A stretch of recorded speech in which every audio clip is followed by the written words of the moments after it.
محل خلاف تا الان بین فقها. مرحوم اخوی احتیاط وجوبی میکردن یا شاید گاهی فتوا میدادن که این حقوق عرفیه مثل حق چاپ، حق اینا میگفتن حقه، اما خیلی هم اشکال کردن چون حق یک نوع حکمه، باید از شرع رسیده باشه. ان الحکم الا لله، یعنی وقتی که میگیم حق زن بر شوهر، حق شوهر بر زن، اینا احکامه. حق اولاد بر پدر و مادر، حق پدر و مادر بر اولاد، حق ارحام، این نوع حکمه.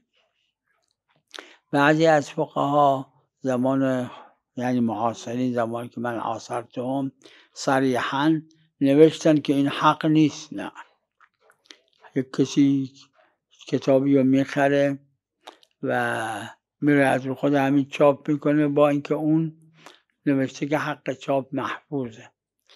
بعضی هم تصریح کردن که حقه، حالا یا فتوا یا احتیاطا، محل خلافه.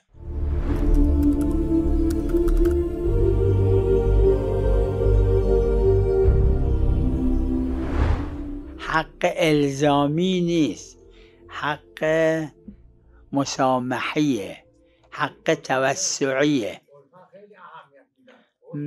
از باب اخلاقیه.